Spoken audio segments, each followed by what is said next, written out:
SG4, inspirando a excelência.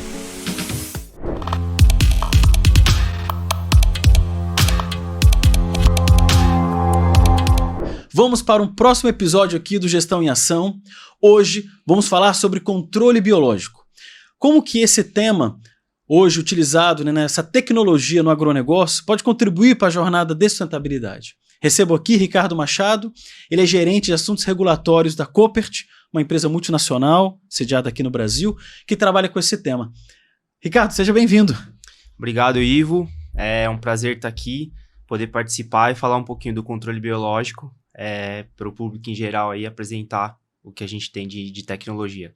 Muito bom. Ricardo, se apresenta, conta um pouco da sua história, da tua formação. Vamos lá. Eu sou formado em Ciências Biológicas pela Universidade de Campinas, a Unicamp.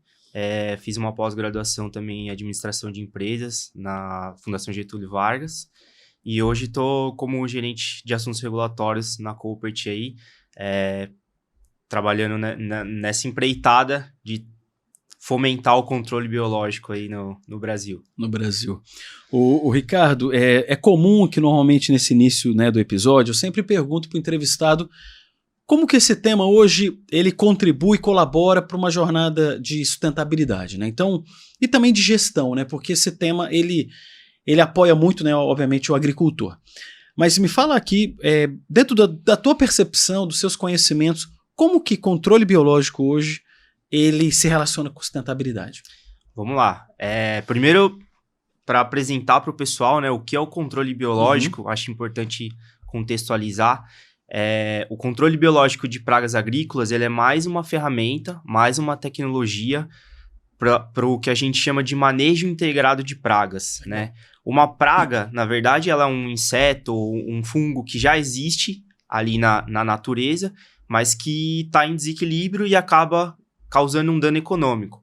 E para controlar isso, para a gente poder ter uma agricultura mais produtiva, nós precisamos controlar de alguma maneira essa praga ou essa doença. Existem várias ferramentas, né, para fazer esse manejo, inclusive produtos químicos que acho que são mais conhecidos do público em geral, né? E o controle biológico é uma ferramenta para agregar nesse manejo.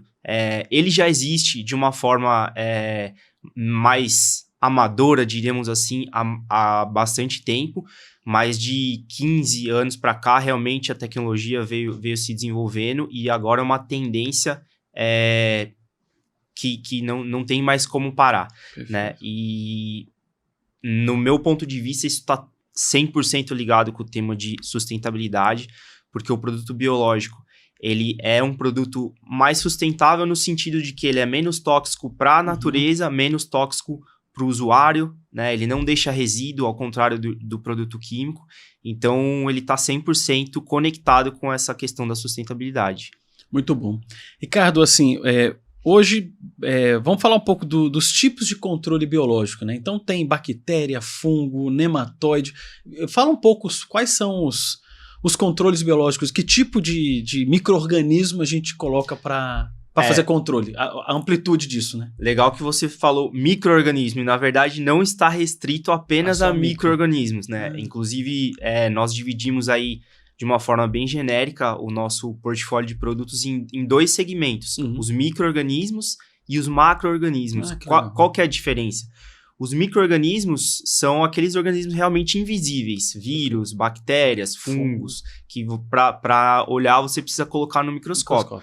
E os macro-organismos, por outro lado, são aqueles que já são visíveis a olho nu, por exemplo, microvespas, ou joaninhas, ácaros. Então, a gente divide dessa maneira. E essas duas tecnologias, elas podem ser usadas, inclusive, em conjunto, né, no manejo do controle de pragas, a depender da cultura, do que você quer controlar, você consegue ter um pacote dessas tecnologias sendo usadas para o controle biológico. Muito bom. Cara, eu tenho uma curiosidade até que eu penso assim, né? Se eu vou aplicar dentro de uma cultura agrícola, né? Eu tenho ali uma cultura específica, né? Você pode até dar exemplos aqui que é interessante. Eu vou colocar joaninha. Como que hoje eu sei a quantidade, eu identifiquei uma praga específica dentro dessa cultura. Eu vou usar a joaninha, ou a microvespa, principalmente esses que são os macro, dentro da categoria de macro elementos aqui, né, de macro-organismos.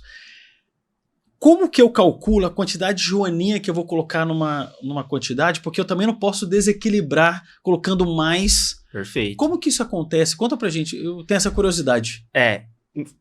Esses produtos, na verdade, são bastante regulamentados, né? Então, para levá-los ao mercado, nós temos que fazer estudos, tanto estudos de impacto ambiental, Perfeito. E inclusive de toxicidade para o micro-organismo, para o usuário, para o meio ambiente, e também estudos de eficácia, onde são calculados as doses corretas para não causar esse desequilíbrio. Então, tem toda uma tecnologia por trás para poder levar esse produto para o mercado, e ele também tem uma bula que o acompanha com toda a recomendação. Além disso, ele deve ser recomendado por um agrônomo, que deve visitar a área, entender qual é o problema e recomendar de acordo com Fazendo uma analogia aqui, é como se o agrônomo fosse o médico que indica o remédio para aquele problema que está na agricultura. Mas é interessante também, e vou até puxando para esse tema da sustentabilidade, a aplicação dos macrobiológicos hoje também se faz bastante sustentável, porque hoje quase 100% da aplicação é feita via drone. Isso traz muito mais sustentabilidade, porque ao invés de ter um trator, né, que utiliza combustível fóssil, que, enfim, causa bastante impacto, a gente consegue ser muito mais efetivo, muito mais produtivo aplicando via drone, que é uma tecnologia que utiliza a energia que provém de um combustível que não é fóssil, enfim, é muito mais sustentável nesse sentido também. Sim. Aqueles drones agrícolas, né, que são desse tamanho. Exatamente, é um drone um pouco maior, né? Inclusive, também é uma tendência aí, né? A própria ANAC também está trabalhando em diversas regulamentações para, enfim, ampliar a gama de tecnologia aí, mas isso é bacana porque também vai na linha de sustentabilidade. Além do produto que está sendo aplicado ser mais sustentável, o modo de aplicação também é mais sustentável e mais rentável para o produtor também. Imagina, isso é muito mais eficiente. Exatamente. A aplicação é mais rápida. Imagina você mobilizar um grande equipamento, né, um trator. O quanto custa um equipamento desse? Né? Uma coisa milionária. Então você tem a possibilidade de ter uma eficiência maior. Tem uma questão aqui que a gente estava falando do agrônomo, né? Então, eu imagino que também o agrônomo que trabalha com controle biológico, eu acho que, imagina, a agronomia é um tema gigantesco também, né? A maneira como aquele profissional trabalha por recomendações naquela produção, tudo para aquele negócio. O agrônomo precisa ter alguma especialização, algum conhecimento específico em controle biológico para poder fazer uma boa recomendação? Ivo, esse é um tema que a gente se preocupa bastante também, porque o controle biológico, a gente, como eu falei, a gente está falando aí de 10, 15 anos que realmente isso está em evidência, mas é uma tecnologia relativamente nova. Então, a gente tem a preocupação também de treinar os agrônomos para poder fazer essa recomendação, porque muitas vezes ele nem conhece a tecnologia e o controle biológico ele acaba sendo um produto mais técnico também, né? Por ser um produto vivo, você está falando de um ser vivo. Sim. Um micro ou um macro, no final, algo vivo que está ali para ser aplicado. Então, você tem que ter um cuidado maior, um momento de aplicação ideal, uma logística dedicada. Isso tudo demanda treinamento. Então, a gente sempre teve também essa preocupação de treinar os agrônomos e os usuários. Na verdade, treinar todo mundo que está envolvido de alguma maneira com essa tecnologia, porque se todo mundo não tiver consciente de que está trabalhando com um ser vivo, né? Lá no final, a tecnologia pode ser que não apresente resultado por alguma falha durante esse processo. Não, você imagina que eu me coloco no lugar do agrônomo que o que eu vou aplicar... Vamos falar da joaninha, que eu estava falando da joaninha. É um inseto que imagina, eu vou possivelmente pegar uma caixa lá na Coopert e eu vou levar até a minha produção. Então, imagina a maneira de aplicar esse inseto. Deve ter todo um cuidado, né? Porque senão eu vou aplicar muito numa área e nada na outra, Mesmo cuidado, por exemplo, com temperatura, você não pode aplicar na hora mais quente do dia, você não pode aplicar com uma chuva muito torrencial, tudo isso tem que ser também considerado pelo agrônomo e pelo produtor que está aplicando. E normalmente é o agrônomo que acompanha ou o produtor mesmo que assume essa responsabilidade de aplicação? Isso depende bastante do perfil do cliente, né? A gente está falando desde clientes muito grandes que têm uma equipe dedicada para isso, até pequenos produtores que também são bastante qualificados e são usuários da nossa tecnologia. Então, varia um pouco de produtor para produtor. Entendi. Então, isso não é uma regra, né? Então, é óbvio, né, que vai ter produtor que vai ter mais habilidade, outros que vão buscar mais conhecimento para poder aplicar, né? Sim, mas como eu te falei, nós temos essa preocupação. Perfeito. Então, a Koppert, ela tem uma equipe dedicada de campo, porque a nossa venda ela não termina na entrega do produto. Entendi. Pelo contrário, a gente tem que acompanhar a aplicação, tem que acompanhar o resultado. Uma das grandes diferenças do controle biológico é o tempo de resultado. Por quê? Quando você aplica um produto químico, assim como na sua casa, você tem uma barata, você aplica um inseticida, você vê a barata morrendo 30 segundos depois. No campo acontece a mesma coisa. A depender do produto químico que você aplica, 1 hora depois você entra no campo, você vai ver a lagarta morta ali e vai evidenciar o resultado. Nem sempre o controle biológico ele tem esse efeito knockdown que a gente fala, que é de derrubar a praga. Sim. Muitas vezes, por exemplo, no caso de um vírus, o vírus vai cair na superfície da folha, a lagarta vai se alimentar daquele vírus, vai se infectar. 3 ou 4 ou 5 dias depois que você vai começar a ver as lagartas morrendo. E nesse meio tempo, obviamente, que ela vai comer a folha e vai causar um certo dano. Mas isso faz parte. E aí, nesse momento que nós temos que trabalhar com o produtor para ele entender a tecnologia e saber que isso tem um tempo de funcionar. Então, é um trabalho que a gente vem fazendo há muitos anos, mas que continua, que é um trabalho de educação, exatamente, de educação do agrônomo e também do produtor, que é o usuário final. Você vê que interessante, né? Você já contou 2 situações aqui, né? Que a gente falou de insetos, microvespas, né?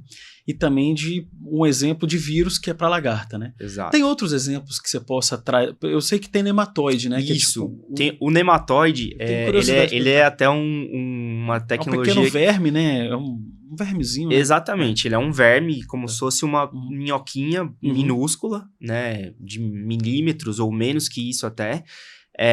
Mas que geralmente ele é a praga. Geralmente o nematóide é um problema pro produtor. Ele causa danos nas raízes, e acaba prejudicando.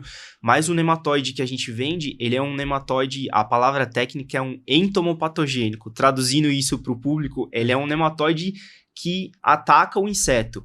Ou seja, no nosso caso, ele é um nematóide benéfico. Ao invés de danificar a cultura, ele ataca um inseto que danificaria a cultura.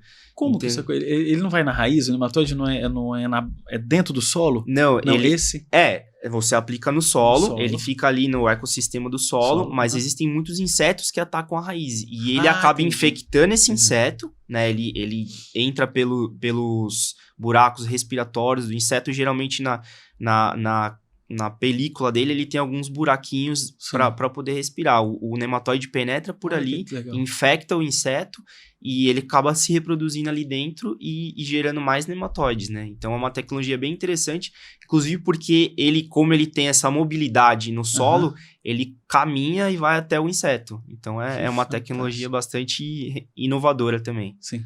E isso é desenvolvido aqui, né? Essa é uma pergunta que eu tenho também muito curiosa. No próximo bloco, a gente vai falar um pouco mais da empresa, que ela é multinacional, tudo, mas aqui, naturalmente, as pragas, né? A gente está falando de pragas aqui, o controle biológico brasileiro é diferente do europeu, que é diferente porque tem outro ecossistema aqui. Sim. As pesquisas são no Brasil, são aqui na região, a pesquisa é feita exclusivamente para as culturas brasileiras. Fala um pouco dessa... A gente tem, como você falou, eu vou falar um pouquinho da empresa, mas basicamente nós temos times de pesquisa tanto na Europa, que é onde fica a nossa matriz, quanto aqui no Brasil. E você tocou num ponto muito importante. A agricultura é muito diferente de local para local. No Brasil, a gente está falando de uma agricultura tropical, e isso faz com que o desafio seja muito maior, porque a gente planta praticamente o ano todo, a gente fala em 2 safras aqui, a safra principal e a safrinha. E você acaba criando uma ponte para essa praga ou essa doença perpetuar no campo. Isso é um desafio enorme. Então, a tecnologia ela é feita aqui no Brasil. Nós temos o time de pesquisa, mas, obviamente, a gente conta com auxílio de instituições, a Embrapa, universidades. É um ecossistema bastante complexo aqui no Brasil que traz toda essa tecnologia aí por trás. Perfeito. Vocês fazem... Isso era uma questão também que eu tenho muita curiosidade de perguntar. Muito das pesquisas que vocês têm hoje são com outras instituições, né? Então você tem pesquisas, por exemplo, com certeza hoje com a Embrapa em andamento, Sim. com universidades. Sim, nós temos parcerias, né, com universidades, com a Embrapa, tanto universidades brasileiras quanto universidades fora do estrangeiras. Brasil? Inclusive, nós temos um projeto super interessante, que é o Spark Bio. Ele é uma parceria entre a Coopert, a Exalc, que é a Universidade de São Paulo, campus de Piracicaba, e a FAPESP, que é o órgão de pesquisa aqui do estado de São Paulo. É um centro de pesquisa que é dedicado ao controle biológico. Aí eu estou falando desde prospecção de novos organismos até tecnologias de formulação para produtos ou tecnologias de aplicação, enfim, tudo que tem a ver com esse mundo do controle biológico, a gente tem pesquisado nesse centro. Muito bom.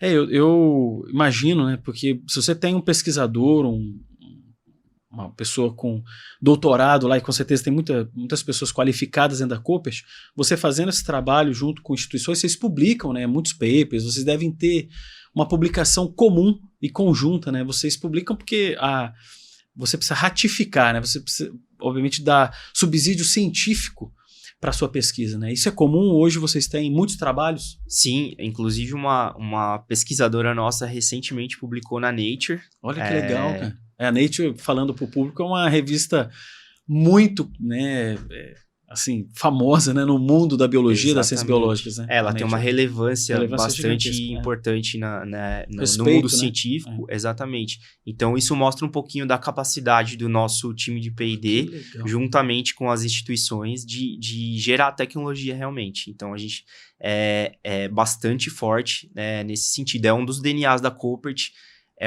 realmente a pesquisa e desenvolvimento e a geração de novas tecnologias. Perfeito.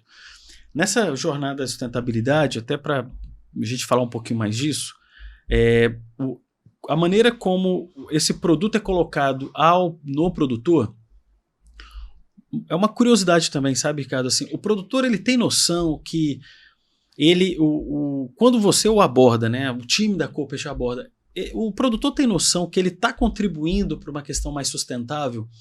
Ele tem essa noção? Você percebe isso do produtor? Ou ele...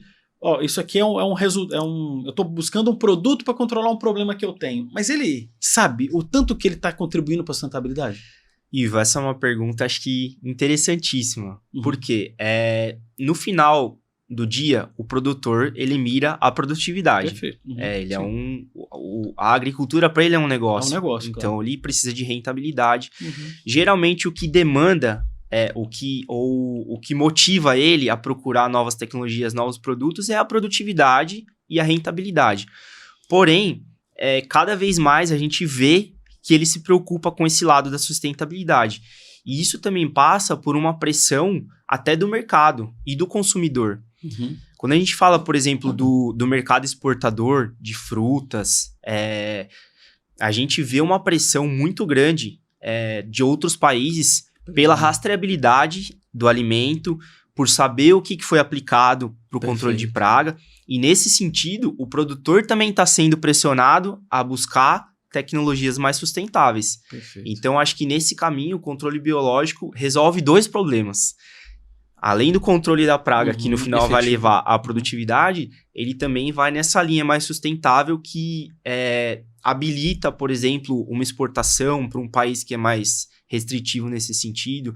Então, acho que a gente está num caminho que realmente é uma tendência e que não tem volta, porque a sustentabilidade ela é cada vez mais cobrada pelo consumidor e isso puxa a cadeia toda até o produtor, né? Perfeito. Não vem não é de dentro para fora, vem de fora para dentro, mas eu acredito, sabe, Ricardo, que isso independente de que via se provoca uma pessoa a pensar em sustentabilidade, todavia é válida e todavia é importante. Então, e hoje o mercado ele é muito exigente. Você vê para a Europa é muito mais preocupada do que outros países. Eu não estou comparando ao Brasil. Eu sei que tem países que têm um controle maior, outros menores, mas muitos países da Europa eles são muito atentos com agroquímicos, né? Eles têm barreiras para agroquímicos. Então, se um produtor brasileiro tá vendendo uma fruta específica, uma verdura específica, e ele consegue trabalhar controle biológico ali de uma maneira menos impactante, ele vai ter mercado, né? Ele vai ter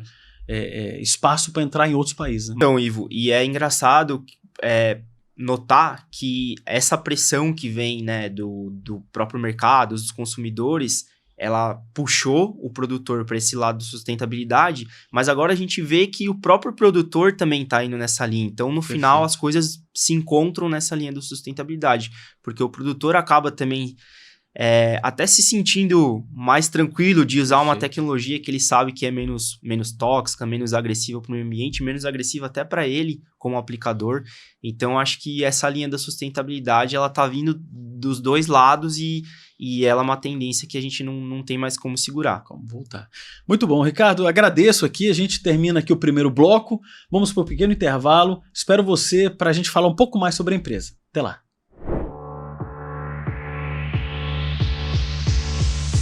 SG4 Treinamentos, capacitando talentos, impulsionando negócios. Voltando aqui, pessoal, para o segundo bloco da entrevista com o Ricardo Machado. Ricardo, apresenta um pouco da Coopert, né? Uma empresa, ela é multinacional, onde fica a sede dela, a história dela. Vamos ouvir um pouco. Vamos lá. É uma história bastante interessante, da onde a empresa surgiu, né? A Coopert, na verdade, Coopert é o sobrenome da família. Então, é uma família holandesa. A empresa hoje ela está sediada, na verdade, em Rotterdam, na Holanda. Perfeito. É a matriz, mas a gente está presente em algumas dezenas de países. Perfeito. Alguns com uma unidade fabril, outros com distribuição dos produtos. Né? Mas a história da companhia, ela começa há quase 60 anos atrás com o Jan Coopert.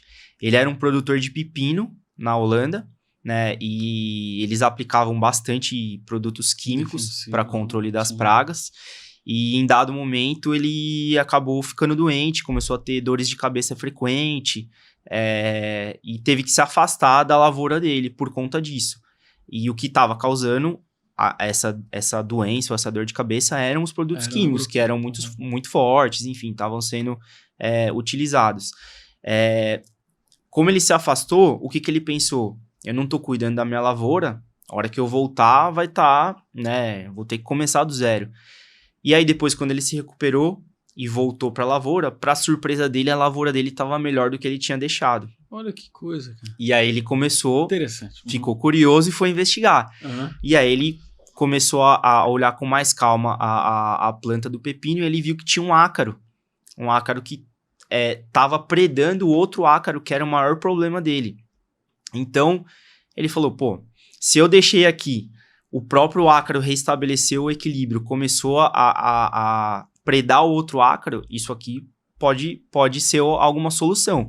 E aí ele começou né, ele era da área de ciências biológicas? Não, ele era um agricultor. Ele era um agricultor. Exato. E aí, por curiosidade, ele começou a criar esse ácaro e dar para os vizinhos dele.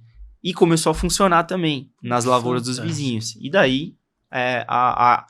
isso foi virando uma empresa junto com... Começou a vender esse produto. Exatamente. Né, e aí foi fundada a empresa. Desde então, isso passou para uma segunda geração, que foi os 2 filhos e um sobrinho dele. E agora a gente já está na terceira geração dos Coopert, que estão tocando o negócio da Holanda. E aí, trazendo a história do Brasil... Né? Hoje a gente tem 2 diretores, que é o Danilo Pedrazoli, o diretor industrial, e o Gustavo Hermann, que é o diretor comercial, que trouxeram o negócio da Coopert para o Brasil. Porque a Coopert, ela é globalmente bastante focada em uma agricultura diferente, como até você citou no primeiro bloco, né? A agricultura na Europa, ela é muito focada em casa de vegetação, em cultivos que não são os nossos cultivos predominantes aqui. Aqui a gente fala em uma agricultura tropical de grande extensão, soja, milho, cana, café. Lá mais setorizado, é menor, né? Eles exatamente. Cultivos diferentes mesmo pela própria característica, né? Então, eles foram para a Holanda e propuseram trazer o negócio da Coopert para cá com a abordagem voltada para a nossa agricultura. Perfeito. Isso foi há 13 anos atrás e desde então estamos aí crescendo ano a ano e trazendo o controle biológico para a realidade do Brasil, que é um desafio. Sem dúvida. E aqui, me parece que a operação da Coopert do Brasil é uma grande operação, comparada à Coopert do mundo, né? Sim. Hoje, pelo próprio tamanho do mercado brasileiro, o agro é uma força que todo mundo conhece, né? A força motriz aqui do nosso país. E isso traz oportunidades, né, para o negócio gigantescas. Então, hoje, a operação da Coopert do Brasil representa praticamente metade do negócio global. E tem um mercado muito grande para ser explorado, né? A gente brinca hoje que o nosso maior concorrente talvez seja o não usuário, que ainda não conhece a tecnologia de controle biológico e está lá disponível para ser acessado e começar a adotar a tecnologia. Perfeito. E hoje, assim, Ricardo, hoje todo tipo de lavoura você já trabalha, por exemplo, cana.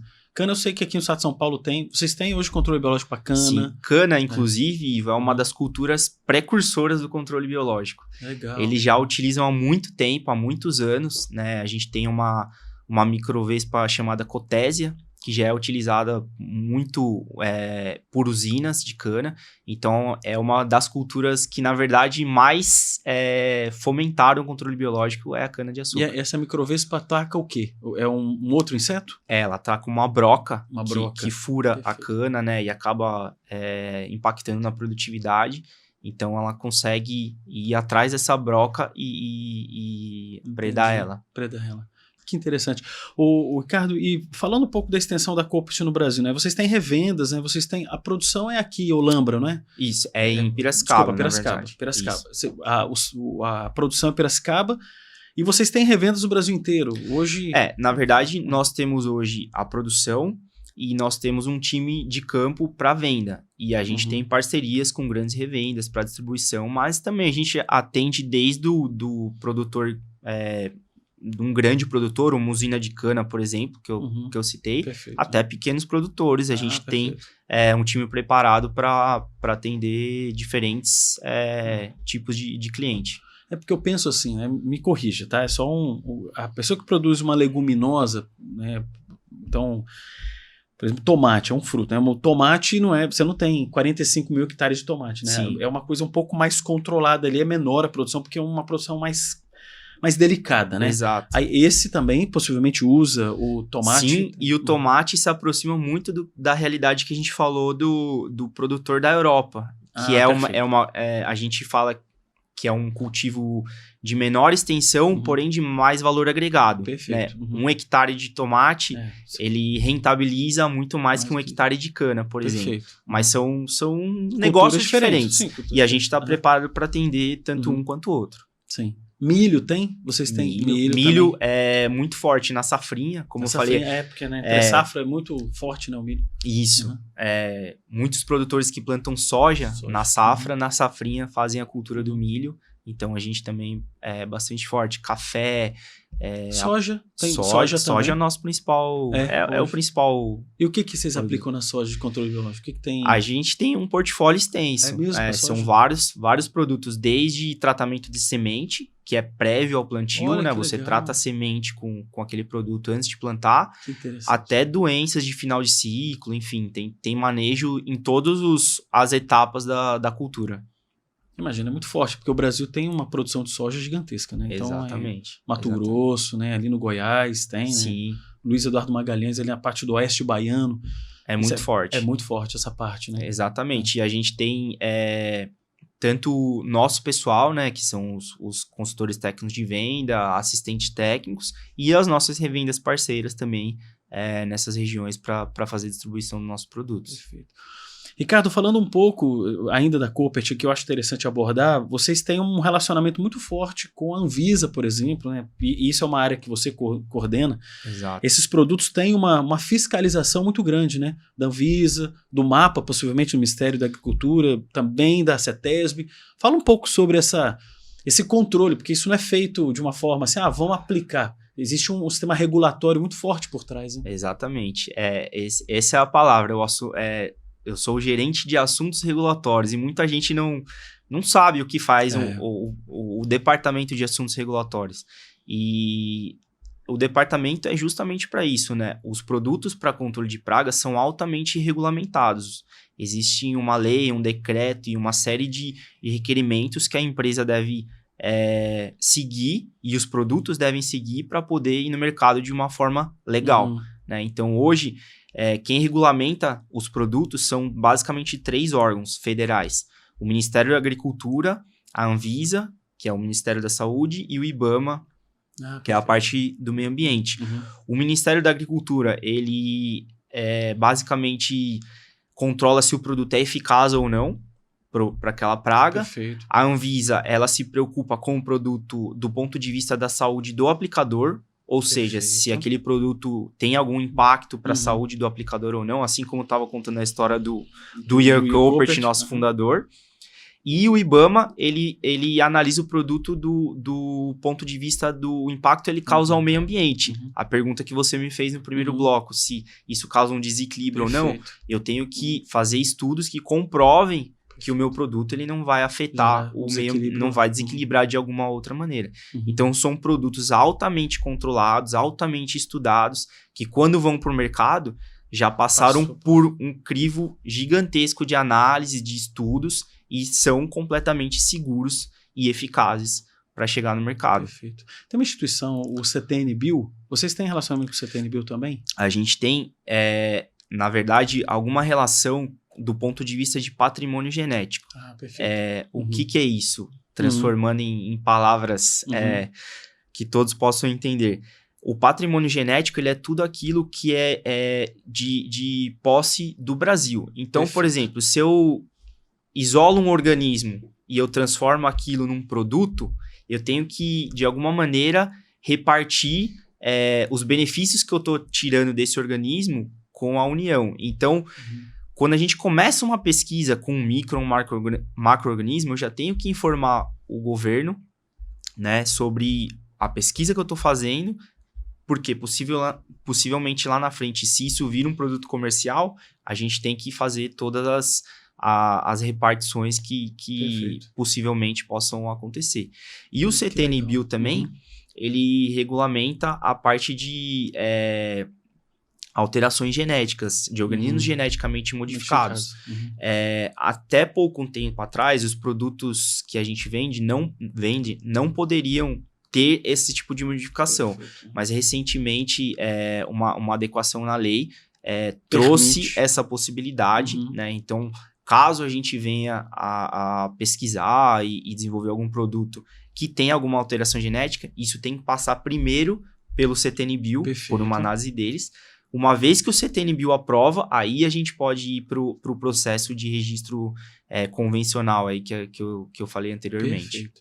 E esses produtos todos que vocês hoje comercializam têm patente, né? Eu tenho uma curiosidade de saber se vocês você tem uma patente específica da... A Microvespa, por exemplo, foi uma pesquisa que vocês desenvolveram. Agora, existe isso? É uma curiosidade. É um tema também que a gente discute bastante. Hoje o Brasil não tem essa possibilidade de micro-organismos. Alguns países... Fora tem? Tem. Alguns países sim.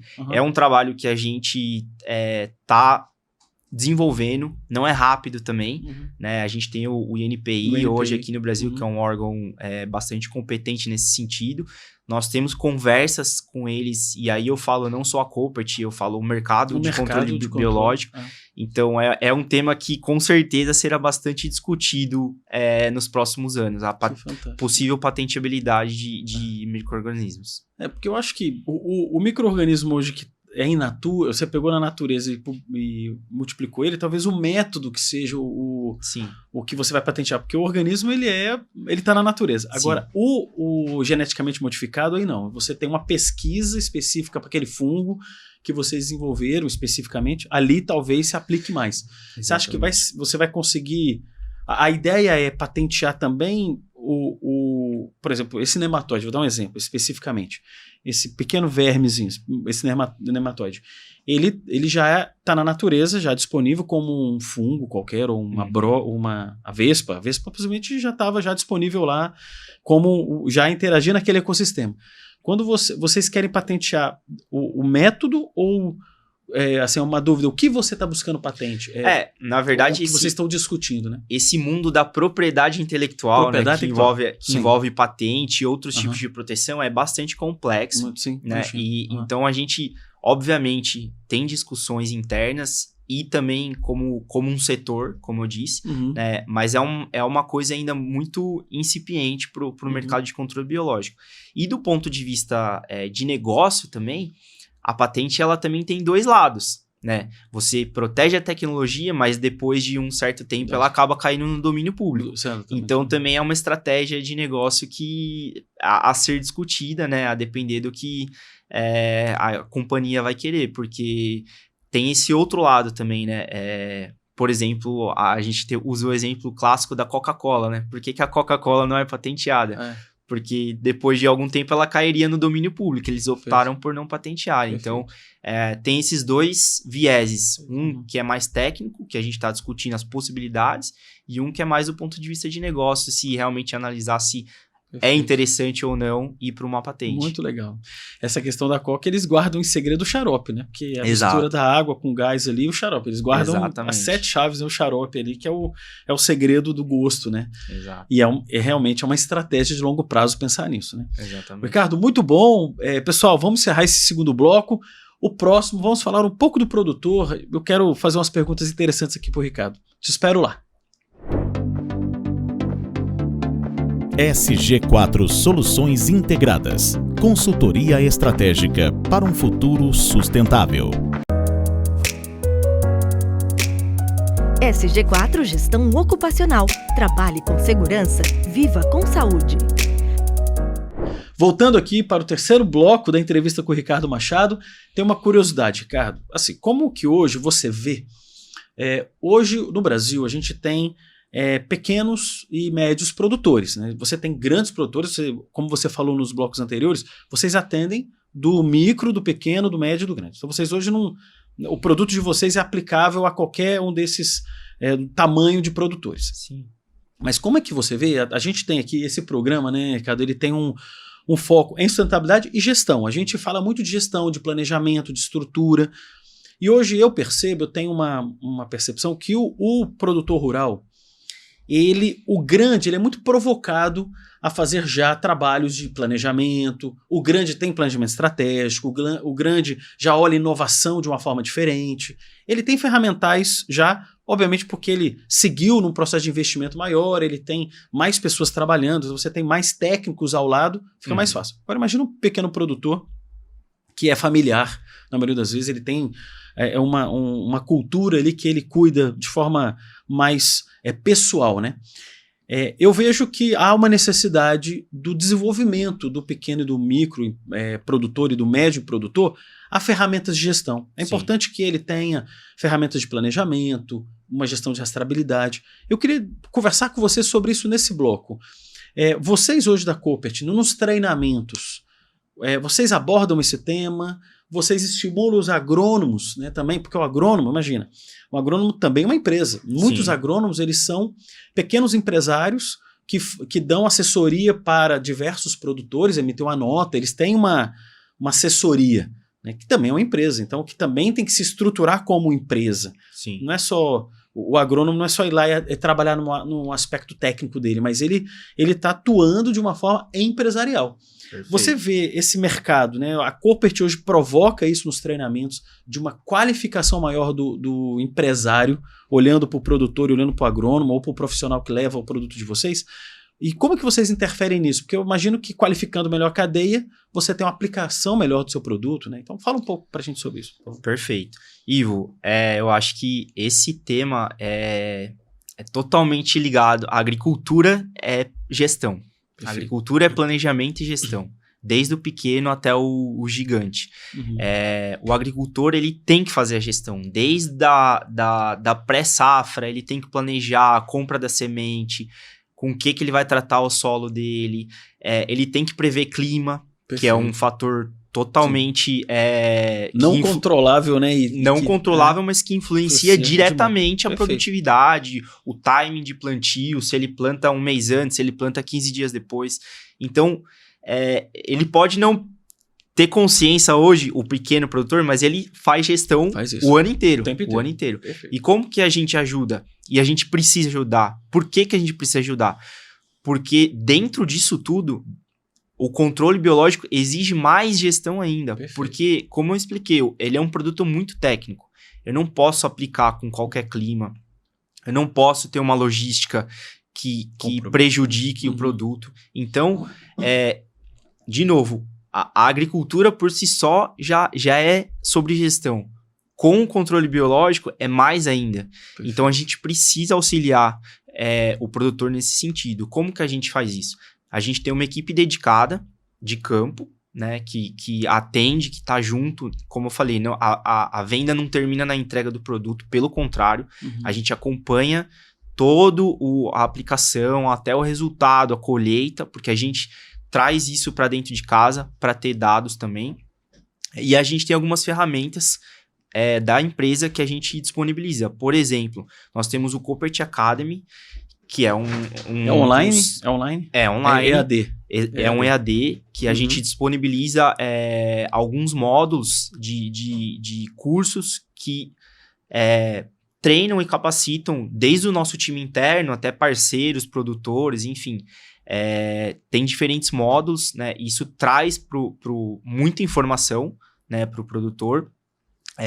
A gente tem ferramentas de previsibilidade de clima, por exemplo. Que legal. A gente tem parcerias com Climatempo, a gente divulga boletins para auxiliar o produtor nessas tomadas de decisão, né? Porque, de novo, isso impacta diretamente a agricultura e o funcionamento do nosso produto.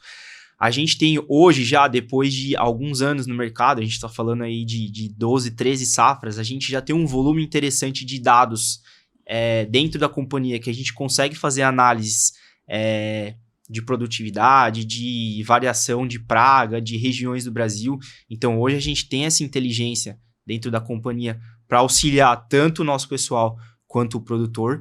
Então, a gente tem uma preocupação muito grande com essa parte da gestão, porque, de novo, isso impacta diretamente a produtividade e o funcionamento dos nossos produtos. Se a gente não tiver preocupado e do lado do produtor nesse quesito, a coisa também não funciona. Perfeito.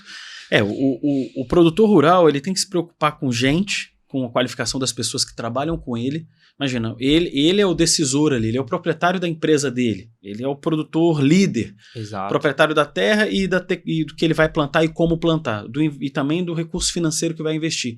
Agora, o produtor tem que pensar nas pessoas também, porque ele tem um time ali que vai... Por exemplo, quem fica fazendo o controle operacional da lavoura dele é um time de pessoas, né? Sim. É o time a equipe dele que ele tem ali. Sim. Eu penso que hoje, sim, o produtor rural pode ser pequeno, médio, né? O grande normalmente já faz isso, mas o pequeno e médio, ele tem que se preocupar com essa parte de pessoas, estimulando a assistir, porque tem uma questão, né, Ricardo? Você sabe que eu entro aqui no computador para assistir um treinamento online, EAD, ensino à distância, né? Então, falando EAD para o público, né? Então, existe um negócio chamado EAD síncrono e assíncrono, né? Então, o AD síncrono é sincronizado. Então, você imagina que eu vou abrir uma tela e vai ter um professor do outro lado me dando aula. E o AD assíncrono, sem estar sincronizado, é o gravado. Exato. Então, eu imagino que a Copert Academy deve ser EAD assíncrono. Assíncrono até pela realidade do campo, produtor, né? Porque o cara passa o dia inteiro trabalhando ali e depois à noite ele vai assistir alguma coisa. Mas você precisa de disciplina, né, pessoal? Sim. Todo mundo sabe que quem faz alguma coisa EAD, você tem que ter um horário, uma mesinha, colocar uma água. e eu acho que quem faz curso superior também AD tem que ter esse ritual e vai assistir uma aula, né? Então, você imagina que o produtor ele tem que ter uma disciplina, tem que ter um método para buscar conhecimento. Eu acho que isso é importante. E ele estimular as pessoas que trabalham com ele para isso também. Sim. E o outro ponto é ele se qualificar nesse aspecto e qualificar melhor os seus processos. O pequeno e o micro, e o pequeno e o médio empresário, é importantíssimo que ele se qualifique olhando que um processo, uma atividade se conecta a outra. Exato. Então, e isso tem um impacto quando você gerencia melhor a compra, da execução, da gestão. Imagina isso na Coopert. Então, eu vou comprar o controle biológico. Imagina, vai vir uma caixa de uma Vespa. Então, imagina a aplicação da Vespa, como é que eu coloco a Vespa, como é que eu faço esse processo dentro da estrutura lá do campo. Uhum. Imagina, ter o momento certo, o dia certo, a hora certa, necessita de planejamento, né, Sim. Ricardo? Eu penso que a gente... obviamente, você convive muito mais com esse meio, né, o meio do agronegócio, mas eu acho que o agronegócio no Brasil está partindo para essa qualificação e o pequeno e o médio devem já estar sendo convidado a ter melhor gestão de pessoas e processos, né? Porque ele vai ter melhor produtividade, melhor rentabilidade, ele vai ter mais conhecimento instalado dentro do grupo dele. Eu acho que isso é uma jornada sem fim, né? E que já exato. começou. O que a gente vê, Ivan, é uma profissionalização mesmo do negócio e do campo, né? Não é mais aquela coisa familiar, sem controle, enfim. Hoje a agricultura ela é um negócio de precisão, de tecnologia, né? Então essa gestão ela vem junto, né? E a gente consegue perceber esse movimento, né, dos agricultores em se qualificar, em estar mais preparado para fazer essa gestão, porque, de novo, é um negócio muito complexo, que depende de fatores que não estão no controle, por exemplo, clima, por exemplo, variação de câmbio, mercados globais, se o açúcar está mais caro, se o etanol está mais barato, se a China está demandando mais, enfim, tudo isso parece que não, é uma realidade fisicamente distante, mas está conectado diretamente com o negócio dele, que é a agricultura. Então, a gente vê que ele também é demandado e está sendo está indo mais para essa linha de preparo e de gestão, porque a agricultura é muito complexa e demanda isso. Hoje, um produtor rural brasileiro, aqui da nossa região da TV Cultura Paulista, por exemplo, né, que esse programa vai para a TV Cultura, que é de Ribeirão Preto ali até aqui Campinas, né, são 89 cidades. Ou fora, né, alguém que está vendo no Mato Grosso ou no Goiás essa reportagem, ou na Bahia, no Tocantins, os grandes, né, Paraná, Mato Grosso do Sul, a gente tem uma região muito grande de produção rural no Brasil, né, do agronegócio. Ele quer falar com a Coopert, como faz? Vai no site? Como é que você recomenda para o produtor que está assistindo a gente? O canal principal é o site, né? Dentro do site a gente tem um mapa com os pontos onde a gente tem tanto distribuição, né, revendas, onde ele pode encontrar nossos produtos. Então ele pode ir em alguma revenda parceira, ou se ele quiser um atendimento, ele também encontra no site quem é o consultor técnico de venda mais próximo e pode entrar em contato para a gente conseguir acessá-lo, enfim, entender qual é a demanda e começar um trabalho com ele. Inclusive os agrônomos, né? Então, possivelmente... Sim. E hoje vocês são mais abordados pelo produtor ou pelo agrônomo, Ricardo? Hoje... Acho que a demanda é bastante diversa, eclética, exatamente. A gente tem desde pequenos, grandes, agrônomos, revendas, parceiros de B2B, enfim, a gente tem bastante demanda de diferentes canais, né? Isso deve vir de diversos canais, porque já que vocês atuam com tantos segmentos diferentes, imagina, falar de cana e falar de tomate são realidades totalmente diferentes. Totalmente diferentes. Regiões diferentes, né? Porque Por isso que a gente tem também uma rede de parceiros e de consultores técnicos de venda praticamente no Brasil todo, né? Tirando a parte amazônica ali que não tem produção agrícola, no resto a gente tem presença no Brasil todo.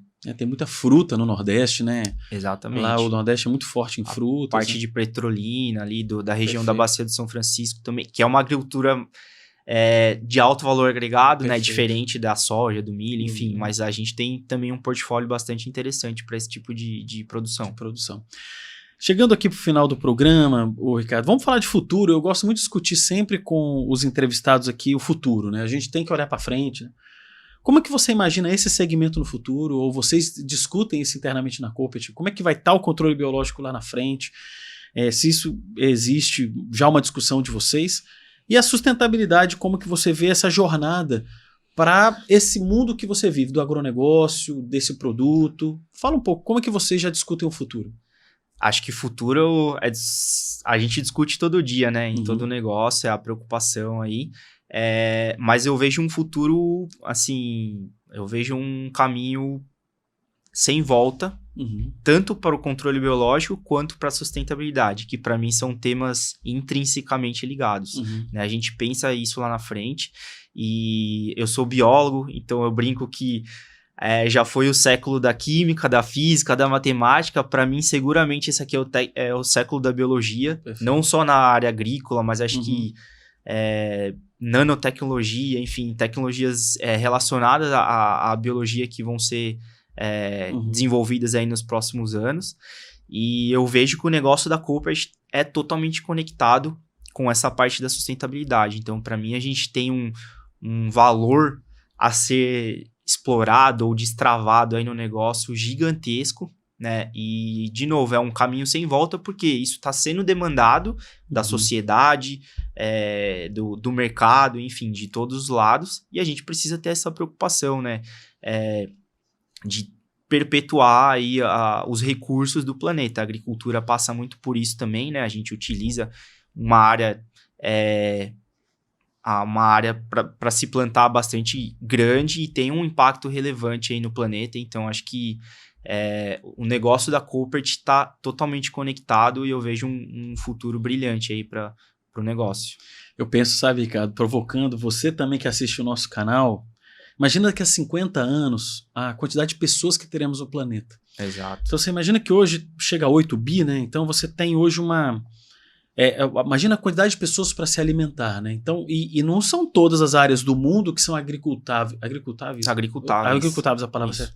Então e o Brasil, que é um país privilegiado de clima, de solo, né? Você tem ali uma estrutura, e é por isso que o agronegócio no Brasil é muito forte, né? Porque você consegue executar empreendimentos, né? Aquele ali é um negócio, né? Então você tem grandes investidores, né? Você tem as grandes empresas do mundo de sementes e tudo, tem operação no Brasil de forma significativa, né? Sim. Então a gente pode citar várias, a Cargill, por exemplo, uma grande empresa do segmento de alimentos, é multinacional. Tem várias outras do Brasil que operam porque aqui tem condição, né? Você tem... Agora, você imagina o seguinte, hoje a gente já tem uma quantidade produtiva, já tem uma capacidade produtiva, né? Capacidade produtiva. Imagina quando a gente tiver 10 bilhões de habitantes. Exato. E você não tem áreas agricultáveis em todo, então, mundo. Então, você tem muitos desertos, você tem áreas secas, você tem montanhas, né? Então, você tem já... E aqui tem solo, tem água, tem clima. Exato. Então, e tem boas pessoas que conseguem fazer isso. Né? Imagina pro Brasil no futuro, né? E aí passa um pouco do que a gente estava falando, né, Ivo? A gestão. A gestão Exatamente. Que vai levar a agricultura brasileira a ser mais produtiva. Então, numa mesma área que já está sendo plantada hoje, ela tem um potencial muito maior. Se você fizer uma gestão do teu negócio, do preparo do solo, dos insumos, das suas pessoas, da aplicação, você consegue... com a mesma área, ter uma produtividade muito maior. E acho que esse é o grande segredo. E aí os dois temas se linkam, né? A gestão e a sustentabilidade, que acho que estão completamente conectadas com a agricultura. Porque as pesquisas lá no passado, obviamente, nós temos agroquímicos que não adianta. Tem alguns controles que talvez não sejam tão... vocês ainda não chegaram a fazer, né? Porque tem muitas... Ivo, a gente tem isso muito claro. O produto químico, ele vai continuar sendo utilizado. Perfeito. Ele é uma ferramenta a mais. Quando a gente fala de manejo, tem o controle biológico, tem o controle químico, tem o manejo de solo, tem a rotação de culturas. São diversas ferramentas. Né? E o produto químico está ali. A questão é saber utilizá-lo com parcimônia quando necessário, né? E o controle biológico, ele entra para auxiliar nessa junção de ferramentas aí. Você vê, e a sustentabilidade está na conexão de todas as ferramentas, né? Dessa engrenagem. Não existe bala de prata, a gente brinca, não existe solução mágica. A gestão das ferramentas é o que vai trazer a solução aí. Muito bom. Ricardo, quero te agradecer, né, por essa conversa, passou rápido, né, uma conversa muito interessante. Você que assiste aqui a TV Cultura e o nosso episódio também no YouTube, se sinta provocado, né, você que trabalha no agronegócio, a investigar, conhecer mais dessa tecnologia, porque isso vai te ajudar. Passo a palavra para você, Ricardo, para encerrar, né, com as suas palavras finais aqui. Bom, primeiro agradecer, Ivo, pelo convite de falar um pouquinho da Koppert e do controle biológico. Acho que é uma tecnologia, de novo, que está se estabelecendo ainda, que tem muito para evoluir, e é importante trazer para o público que às vezes não tem acesso ao dia a dia da agricultura, né? Entender que existe essa tecnologia, que ela vai ser desenvolvida. Então, é um prazer estar aqui falando da Koppert e do controle biológico, e convido todo mundo também a entrar no site da Koppert, no nosso YouTube. A gente tem bastante informação bem didática para divulgar, né? E todo mundo que também trabalha aí com agro e tem interesse, também a gente fica à disposição aí para poder auxiliar também aí no que for possível. Muito bom. Sucesso, tá, Ricardo, para você, para a Koppert. Prazer te receber aqui. Obrigado, Ivo. Muito bom. Pessoal, excelente conversa com o Ricardo Machado, né? Falamos aqui sobre controle biológico e o impacto desse tema na sustentabilidade. E é muito importante que a gente, como usuário também, né, como consumidor, dê atenção para isso, né? Que a gente possa também fazer escolhas de produtores ou de alimentos que tenham uma responsabilidade junto à sustentabilidade maior, né? Que a gente influencie o mercado também dentro dessa forma, e que essas engrenagens de gestão que a gente comunicou aqui, discutimos aqui, também possamos promover mais no nosso Brasil. Então, abraço, um prazer ter sempre você aqui no Gestão em Ação, e até o próximo episódio.